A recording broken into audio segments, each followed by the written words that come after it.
Okay. Hi. Welcome. All right, it's your turn. What's up? What you thinking about?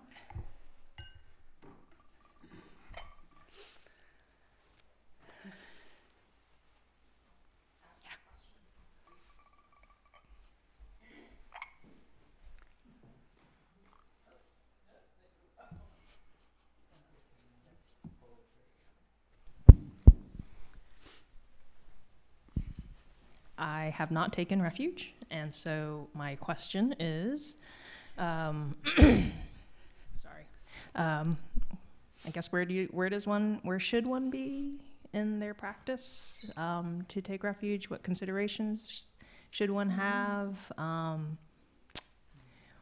What's the proposition here? What's in it for me? No. Yeah, what's in it for you? Yeah. Well, what's on the other side, and what exactly are you saying? Maybe also in the ceremony itself as well.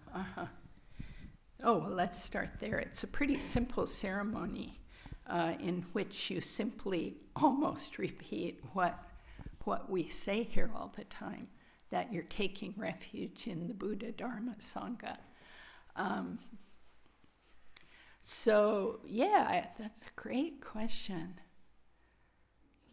You know, refuge, it's about what are we relying on? What are we turning toward? Hopefully, every moment. That makes sense. So, you know, usually we rely on things in this world for our happiness. And one way to think about it is, am I pretty sure that things in this world don't have the happiness that I want? The deeper kind of long-term, reliable happiness. You know, and once you take refuge, it's kind of a declaration. I'm following Buddhism. I'm following what the Buddha taught. I'm not really interested in, following other paths. But we don't judge those other paths, and it doesn't mean you couldn't still go attend the Unitarian Church talk, or, it's not like that.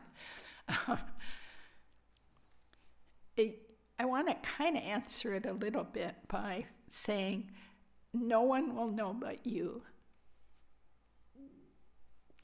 There's not like prerequisites like, take these courses and those courses. And then it took me 5 years to take refuge in Buddhism.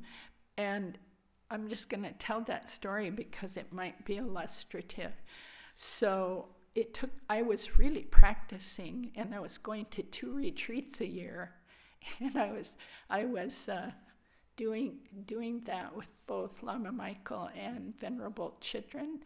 And I knew I loved the Dharma, and I was just really loving the Dharma.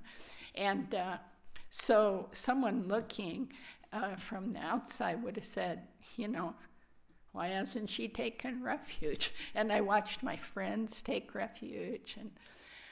But I say this because it is so individual and, in that way.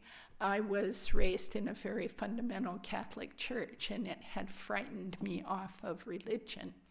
And I was kind of checking, is this a religion? like that was? Because if it is, I don't really want to sign up, And even up to the offering of the refuge ceremony, I was still very unsure. But I just found myself, it was during a retreat, and I found myself kind of debating. And I just I don't know, at some moment in that retreat, it was just like, yeah, I'm going to do it. And so I didn't even plan, you know. It wasn't like I'm going to this retreat and then I'm taking refuge. It just was almost a moment-by-moment thing. I will tell you that once you take refuge, if you're clear and you know you want to rely on Buddha, Dharma, Sangha, and the teachers, it does give you a boost in your attitude and therefore toward your practice. It's like, this is what I'm doing. It has that kind of commitment thing with it. Like engagement or marriage, or yes, I am going to do this for the next, you know, if you sign up for a master's or doctorate, this is what I'm doing. So there's a commitment to it. It's like, this is what I'm doing. And then how you do it becomes very personal too. People take refuge and some of them don't practice very much. We've seen people take refuge here and I haven't seen them again in 4 years. Maybe they're off practicing somewhere else. Who knows? No judgment. But what you do with it is just like when you're practicing calm abiding at home, how much you do, nobody's checking, right? Did you do 30 minutes morning and night? D-. It's not like that. What else do you want to know? I was just saying my app knows how much I've meditated. Your what? My app. Oh, yeah. So Lama Michael has a nice description on the KCC website, if you've looked at that. Good. And so that tells a lot about it. You'll get a refuge name. A little bit of your hair will be cut off, very tiny, so no one will even notice. And that's symbolic of the renunciation part. What we're renouncing is kind of the attachment to worldly stuff. It's symbolic of monks getting their hair, and nuns getting their hair totally shaved off. And so that little symbolism will happen.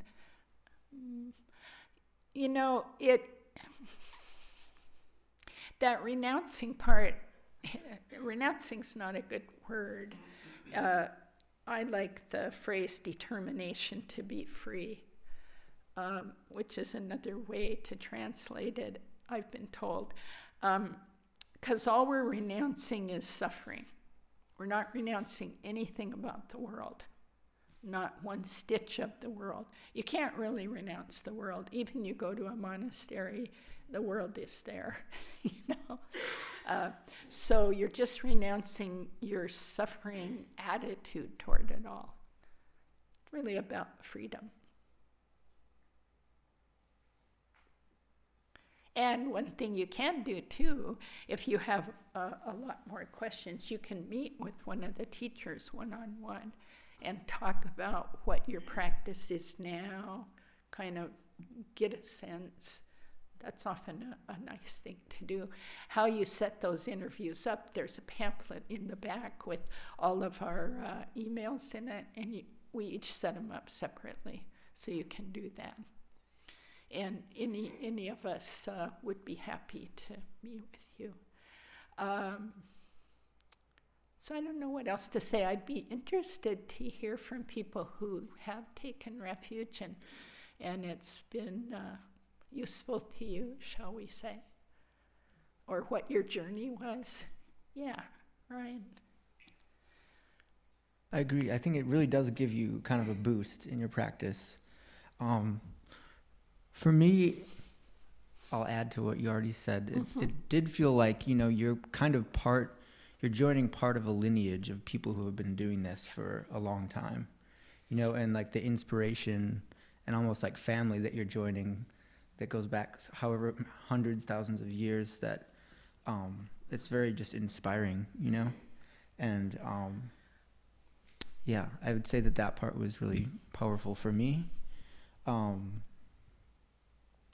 And it's kind of just a beautiful ceremony too, that we throw flowers at the, Yeah, that's like that's the funnest you. part, but you know, so you're like receiving the blessing of a lineage, and it feels like there's a tradition there, and you can rely on the support of people who may, you know, in a sense, you can rely on the support of people who've died hundreds of years ago, who established this, and yeah, that was really special for me. Yeah, I'm glad you added that part.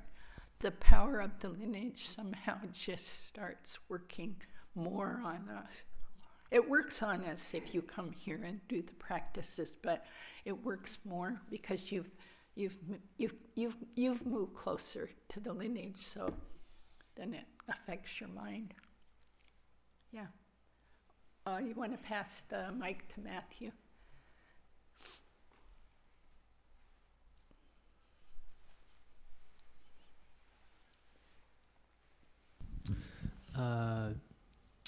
I took, unlike Zopa, I took refuge fairly early in my encounter with Dharma teachings as a living tradition.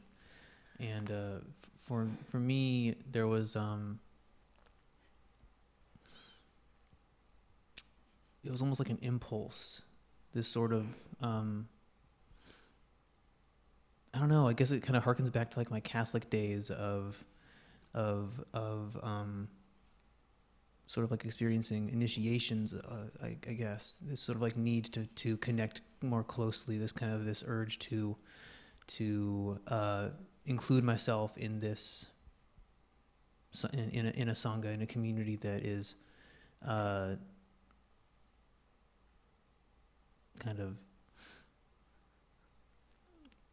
looking for what I'm looking for, and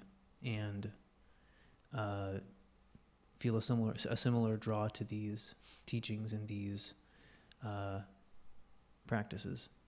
So I've really felt like I needed to take refuge because I needed more support in my practice, and I needed more community, and I kind of was feeling this reawakened need to feel a sense of belonging that I hadn't felt since I kind of started to question my faith of upbringing.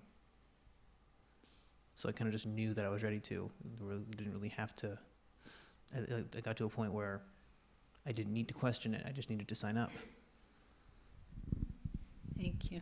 And I remember for some reason very clearly when you did take refuge and you brought your family. So I want to mention that if you have friends and family, even they're not Buddhist, it can, I don't know, it says something, like a lot of rituals, you know, it's like, please come witness me do something that's important to me, you know. So I remember your parents being particularly happy and not Buddhist, and but it was nice. Yeah.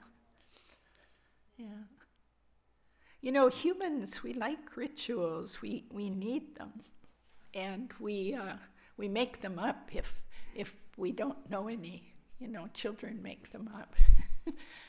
People make them up. We need them because they're symbolic. We live in symbols, and so they're symbolic, and like Ryan's mention of the lineage, of course they've gone on, but they may be reincarnated amongst us too, we don't know. And so we can just work with that sense of this long lineage of beings who, like for example, one teeny example is when I don't want to drive across town when it's dark and rainy, then I hear my teacher talking about, you know, Marpa crossing the Himalayas like 7 times to go from Tibet to India to get teachings, and I go, Zopa, come on. You know, but those kind of things like, oh, what people did so that we could be here with this. Even our teachers, you know, Lama Michael, for example, learning all of this in Tibetan, a language he didn't know, and just sticking with it and going into a 3-year retreat, not really wanting to in a way, but his teacher saying do this, so sticking with it. Huge kinds of determination to help others and look at the results. My gosh, to have both the urban center and a rural center is so rare, and to have people finished a 1-year retreat, a 3-year retreat, so rare. So we don't know the fruit that will come from it. But also, it's very important not to feel any pressure. That's really important. This is just step forward if you want to. And you don't have to be utterly clear either. Because if you wait for that, well, yeah, I'm glad you're laughing. Yeah, I was not. It was like something was pushing me. Well, first I checked the whole thing out for 5 years with a lot of retreats and practice, etc. And then went, yeah, this is good stuff. My life is better. But it was still hard for me to do that ritual thing. And then I was so happy once I did. Yeah. And it's really nice. You get a Dharma name. And your Dharma, huh? Yeah, it is fun part. You get a card with your Dharma name written in Tibetan and English, and it's quite beautiful, and you can take that. And I got the Dharma name Zopa, Karma Zopa Halamo, which means if you take refuge in this lineage, the first word will be karma, because that marks you as a Kagyu practitioner. And then you get a name like Zopa means patience or forbearance, like ability to bear hardships. And then Lamo is often for women, it's goddess. So I'm Kagyu, patience goddess.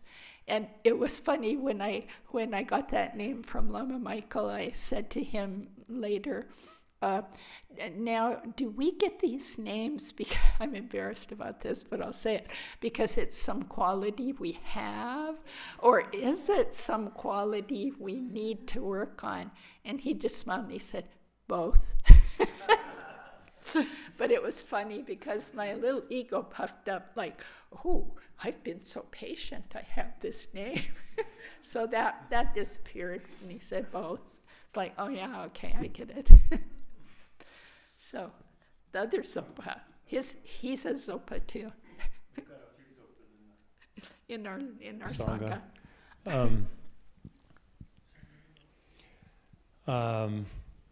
Lately, I've been thinking about the sense of reliance, about being able to rely on something. I remember that at the time that I took refuge, I was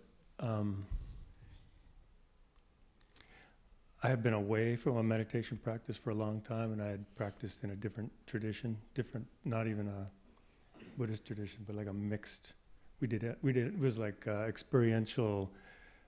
Comparative religions. We did everything. So Buddhism was part of it. But in the years that I didn't do anything, I call them my debauchery years.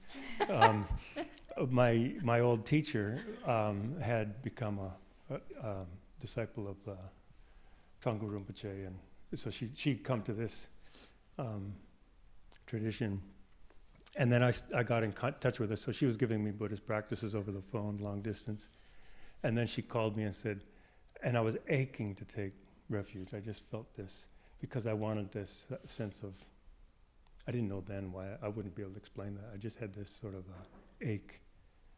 And so I think I wanted to rely and really enter the stream, as it were, as the saying goes. So she called me once and said, Trungpa Rinpoche is going to be in Seattle, go. Oh. So I went, and it was really a good thing. But I also like to think of it in that sense of reliance, like something my father, when he was involved with AA, he would say things like, he'd wake up in the morning and says, God, don't let me take on today anything you can't handle. That's good. And so it has a sense of refuge in it, Mm-hmm. right? Like, you know, Mm-hmm. if I get in trouble, you know, the Sangha will take care of it, the Dharma will take care of it. Yeah. Yeah, one more thing about refuge is my teacher, Venerable Chitran, trained us at the Abbey, and even before that, the minute you open your eyes in the morning, you don't even get out of bed, you take refuge. Just today, I'm relying on Buddha, Dharma, Sangha. And it's so helpful to my mind because, you know, you wake up in the morning and God knows what dream you've just come out of, what your mood is, all the things that might be facing you that day, like your dad, you know. And some of them you're probably like, I don't want to do that. But the minute I say that, I can just like calm down. It's like, it's not me. I'm not doing this by myself, you know. So it cuts through that individual anxiety, fear thing, you know. So I'm just in the habit of that now. Whatever I'm coming up out of, you know, as soon as I can remember. It's quite helpful. And during the day, when really weird things happen, which they do, then, you know, just being in the habit of, okay, this is in front of me, I'm taking refuge. Doesn't mean hiding. It gives confidence, is one of the words. And it gives certainty. I know what I'm doing. You know, I'm following the path of the Buddha. And that means ethics, that means practicing concentration, focus, and wisdom. You know, at the minimum, it's that. Yeah. And so then you can kind of drop things into slots instead of just chaos, you know. Not rigid, but yeah, I have a blueprint I'm living by. Anybody else? Or other questions?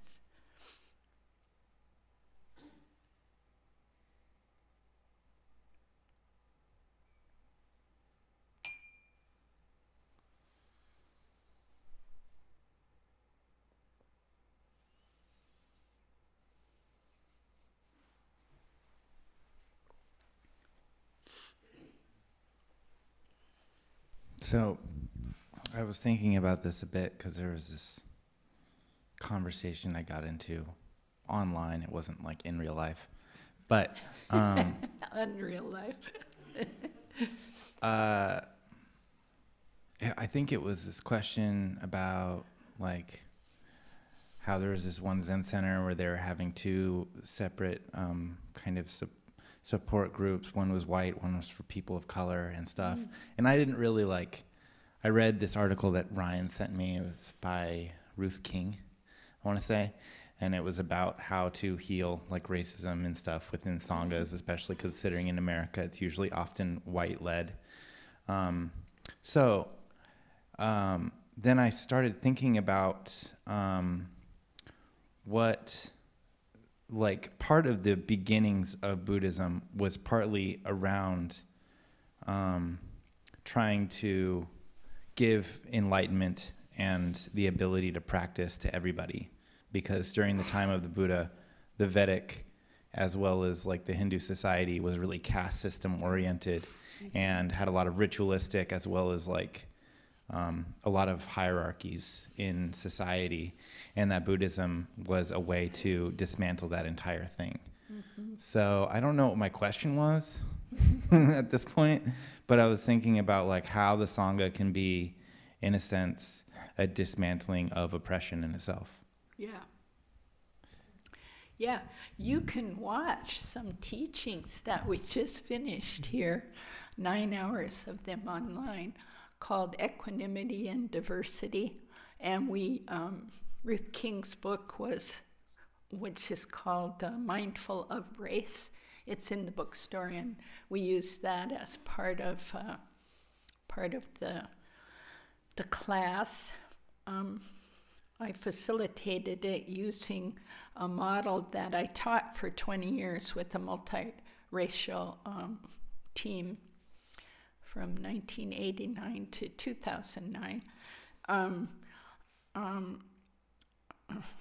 looking at what we call the isms: racism, sexism, heterosexism, classism, all the isms.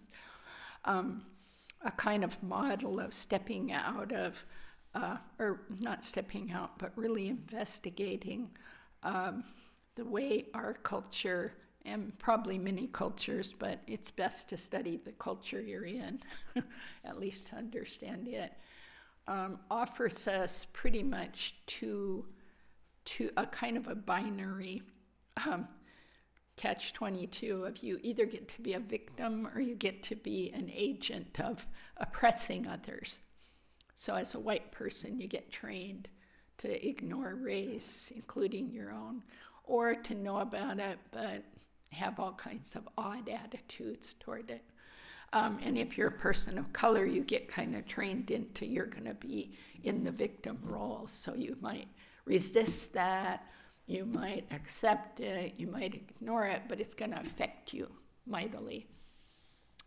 So anyway, this effort that Ruth King talks about, at one point during the healing, people need separate groups. So that, say, if you're Black and Buddhist, it's quite helpful to have, it doesn't mean separate Sangha, but to have times in your Sangha that you meet together as Black Buddhists and share and support each other to use Buddhist principles related to your pain, your anger. And if you're white, it's good to have white groups that look at, wow, the guilt, the confusion, the privilege that comes that we didn't exactly sign up for, but karmically we were handed. So what I'm offering now, I've done those 3 classes, one in October, one in November, and one in December. They're online at kccmedia. The KCC Media YouTube. So I'm going to be leading an ongoing support group, mixed race right now, to continue looking at those issues. And all I'm requiring of people is that they either have been to that class or watch those online. And then you can come once. I think we'll do it once a month, I think, to start in January for an hour and a half to come and review the how do we get out of that box and going out in the world, having experiences and coming back and checking in around, especially through the prism of equanimity. How do we go forward with equanimity, which seems to be a prism that's the most difficult to put in because we don't feel equanimous about this. Even amongst our own group, we don't, much less cross groups. White people don't like what other white people have done. Black people don't like what other black people are doing. You know, women don't like what other women do, etc., etc. But I want to say one other thing. You didn't quite ask a question, but you raised a really, my favorite issue right now is diversity and equanimity. And one other thing, we're going to have Lama Rod Owens. He has a website called Radical Dharma. We've invited him to come here to KCC in June, and he's agreed. So he's a Karma Kagyu Lama, isn't he? Yes. Yeah, he's Karma Kagyu and he's African American. Right. And he's openly queer, and he's just bringing the Dharma into all of that.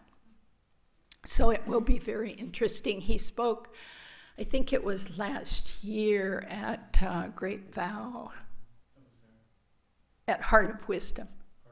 Yeah, and some people, a handful of people from here went, and Peter Woods had Lama Rod come over and meet with me and Bill and Dora, one day, and we were so impressed. We were with him. We were like, can you come here? So that's going to happen June 9th and June 10th. He'll do a half a day June 9th and June 10th, I think, in the evening, although it might be more. We're kind of negotiating.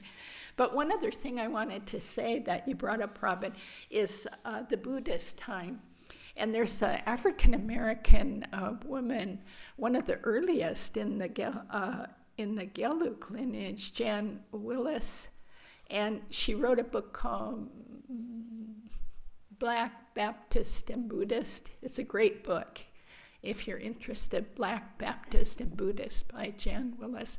She spoke about a few months ago at my Tripa, or last summer. Anyway, I went and saw her. She was terrific.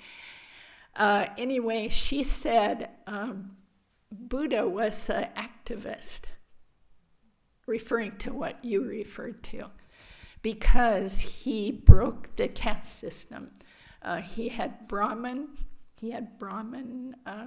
people, and he had all classes, even to the untouchables, just together, wandering around, all wearing the same robes, same bowl, an equalizer that way,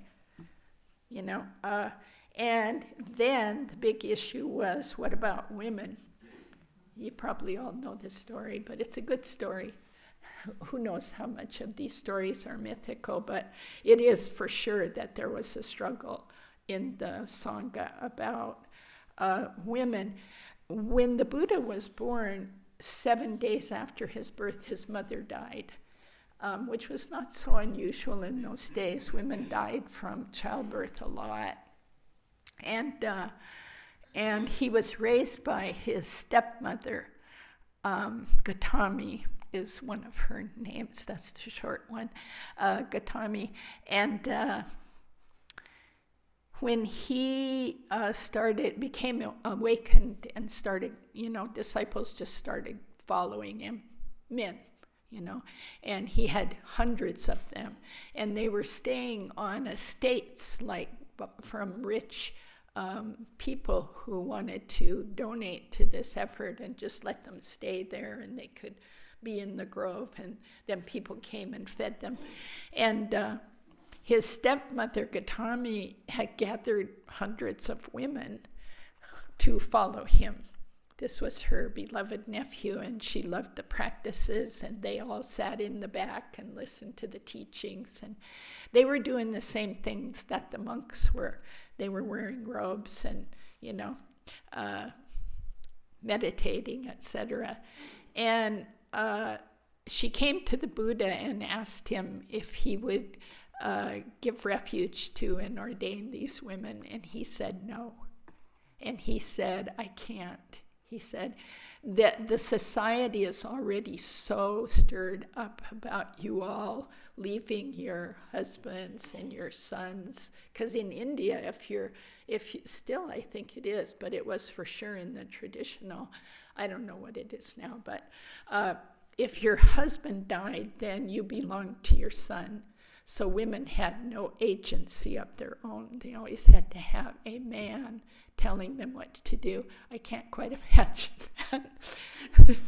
But anyway, so he said, there's already such furor because you're all coming out into the woods with men who you're not related to. People are upset. They're upset at me. They're upset at Buddhism. So no, I can't.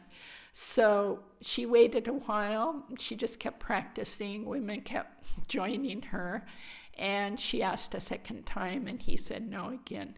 So she went to Ananda, reportedly, his right-hand disciple, and asked Ananda, would you ask him? And Ananda felt like it made sense to ordain women, that they were doing the same thing, that the Buddha had already broken all the class system, so why not do the next thing? The next ism.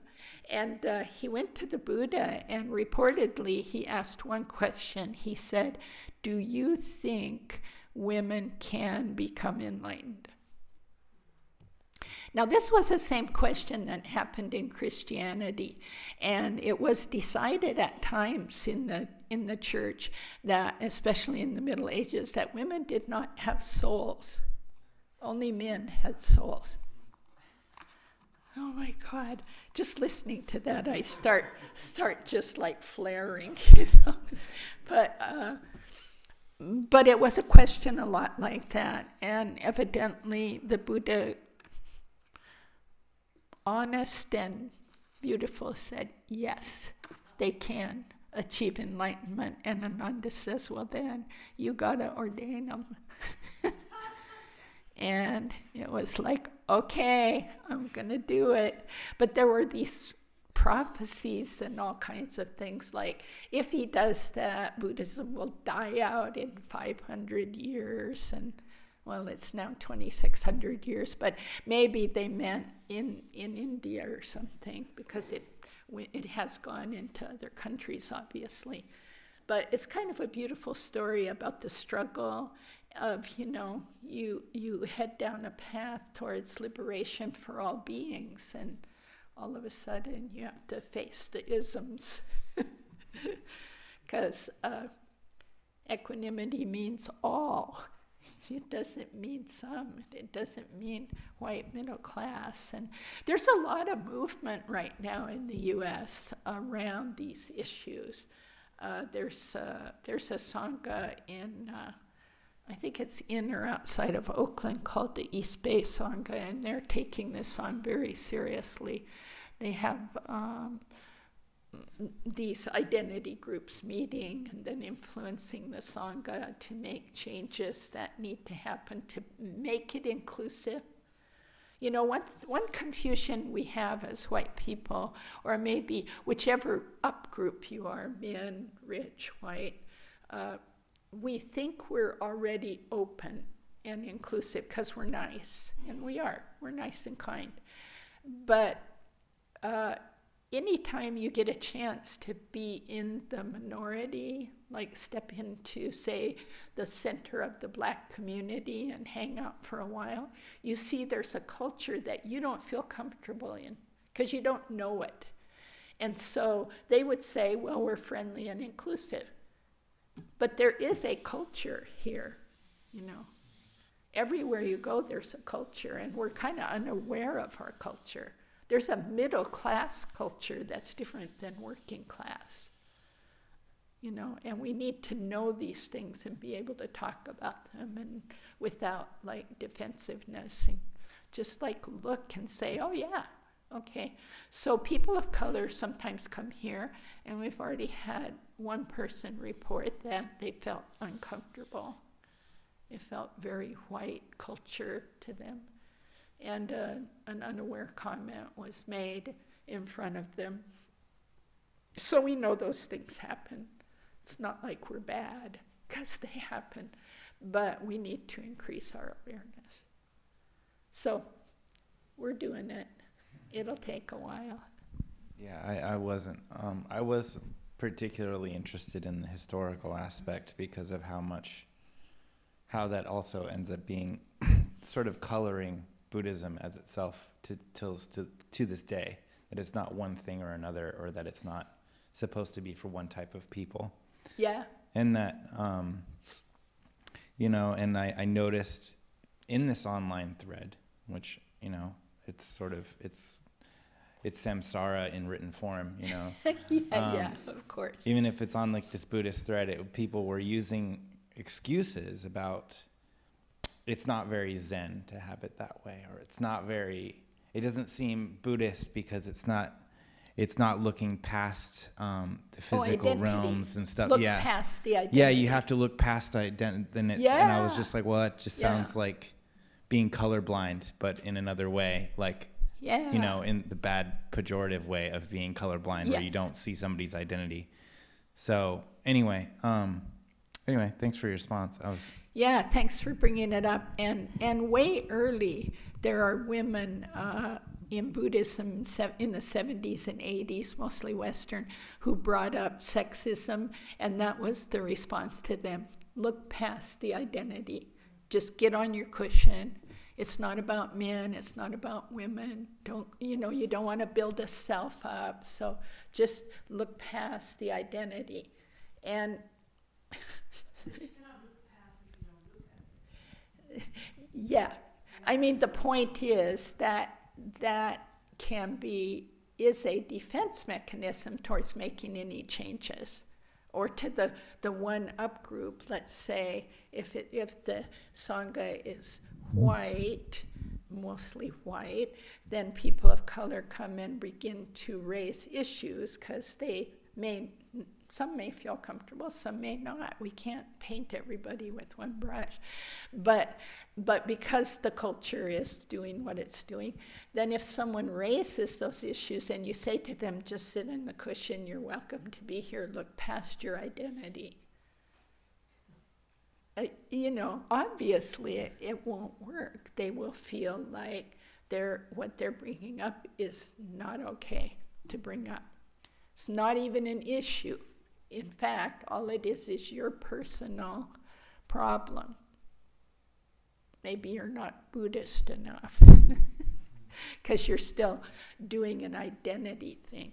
So, of course, we don't want to build up all these identities and these controversies, but we have to, my experience is, we have to work through them. Does that make sense? You can't go, well, just move it over here, and then we'll keep doing what we're doing. Yeah, so there's two people. Yeah, Louisa. Very quickly. When I moved from Italy to LA, and I've been Buddhist for more than 30 years, basically, but when I went to LA, the groups that were there were mostly Afro-American, so black people. And the tension that were there were very big. So I felt like I was the minority, being few white people among a group of black people. And I felt like that my pain couldn't be shared because their pain was so much bigger. Yeah. So that's why I think that creating separate groups just to work on that type of things, it's important, even if I can be aware of the pain of other people, but at the same time, it's not part of my experience. So it's hard for me to listen to them. At the same time, I don't feel they're listening to me. So it's like a whole level of understanding and communication that has to be built. Yes. And has to be created. And that's why I don't think you have really to look at the differences, not take them as reify them, but there are differences, and you want to be aware of it. And then little by little, they go away because when you look at them, they disappear, and you find commonality. Yeah. But if you try to ignore them, it's worse. So and that was my experience in LA. I mean, it was like, oh. Yeah. And those are good experiences to have. They really create an empathy. We used to have kind of a bumper sticker about the differences is name it, claim it, and then let it go. Name it, claim it, and then let it go, whatever the difference is. But you can't move through those fast. It can take a long, long time. And mostly we don't name it and claim it. We want to, I'll say people who are in the superior group culturally by the societal, the privileged group, you can have a lot of words for it, the one-up group, the superior group, the privileged group. They have, part of the privilege is to not look at it, to never look at it, because that group is the most comfortable in the most places. There's a wonderful article called White Privilege by Peggy McIntosh. It was one of the handouts, and I think that handout's on our website, probably because all the handouts we handed out are on there. It looks at the long list of just maybe 50 things that white people have automatically by having white skin that people of color don't, And it's kind of an eye-opener. And myself going through law school, I saw huge differences in the gender privilege and the difficulty of, at the time I stepped into law school, but even now, it was 2% women lawyers, so you can imagine what that was like to step into. I mean, we were clearly, by some people, not wanted. It was made pretty clear. Others were very helpful, but there was some real hostility. Yeah. So anytime you're from the trained inferior group and you step out of that, you generally meet hostility. It can be mild or it can be really severe, like getting beat up, going to jail, getting shot, whatever, Or it can be hidden.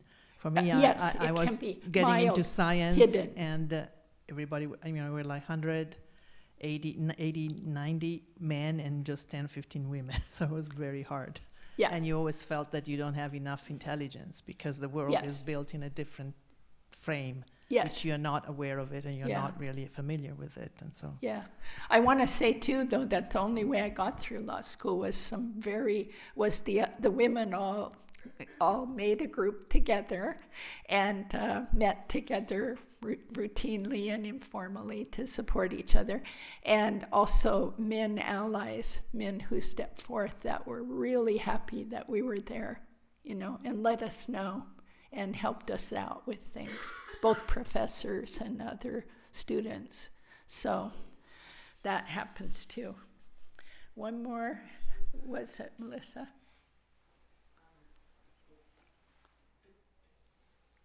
I'll try to make this quick. So speaking about identity and not ignoring it, I had a really awkward situation at work where I was telling someone in my group, or like in the group that I work with, about someone I met who apparently does yoga every day. And I was like, oh, I met him and it's amazing. He does this every day. And then they asked me to describe him. And I couldn't describe him without, I basically said, well, and I hesitated. And then I'm like, well, he's black. Is that racist to say that? And no one said anything. You mean you said he's black? Is it racist to say that? You said that whole sentence. Right after. Oh, and were you in a white group or? Yeah, it was all white people. No, it's not racist to say it. Oh, okay. Because right away they knew. But the racism is the fear of saying it and the confusion. Right. It's not race. Even that's not racist. That's the conditioning to not just feel comfortable. Oh, okay. To say, yeah, I met this African American guy and he does yoga all the time. Or I met this guy. It's kind of funny they asked you to describe him. But okay, I met this guy who does yoga every day. That's real cool. They said, what does he look like? Oh, he's African American. He's tall. He's got, long hair, or, dreadlocks or whatever, short hair. When we get comfortable, no, I want to back up. The discomfort is a result of our racist training. We are just not comfortable. My friends who are people of color call it weird white energy. And they said it to me once, I did a lot of work with an African American man and a Latina, now called Latinx, to not have to say Latina, Latino, but this was a Latina woman, and prior to that, I had done law work with the black community here pretty frequently, and so I met a lot of more black people. I never knew black people when I was growing up, and when you get friendly and you make friends, they let you in on their jokes too. And when I would be doing things like that, would be called weird white energy. They'd say like, Kathleen, that's weird white energy. Why wouldn't you just say he's black? But it's good you check, that's a kind of openness to that. So I appreciate you doing that. Yeah, and I just don't know, like, is it African American? Is it like You do can you say either color, one. It's or- what you're comfortable with. Okay. You know, reading things by Black people is helpful. Novels by them, books by them. You'll get comfortable with the whole thing. But yeah, I mean, you're just really very in an admirable and vulnerable way saying, this is where I'm at. It's like this. And it is painful, isn't it? It's like, oh God, I just don't even know how to say the words. And it's important for us to work that through. And that's a lot what this group will be about. And I know you took the class. That was really good and helped me with it. So with the handouts, thank you. Thank you. Time to dedicate.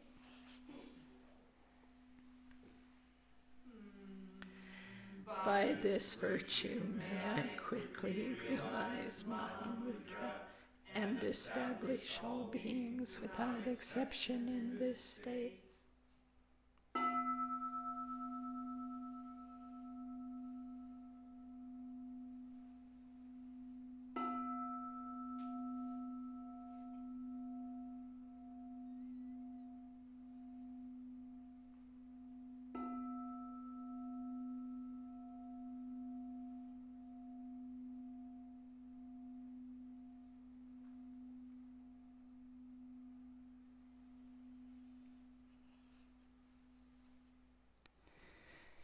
Thank you.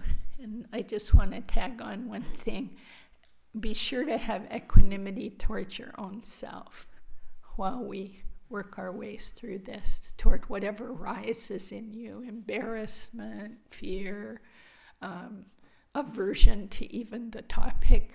Whatever rises, it's fine. Just see it. It's all part of the mishmash. Yeah, don't add any self-criticism.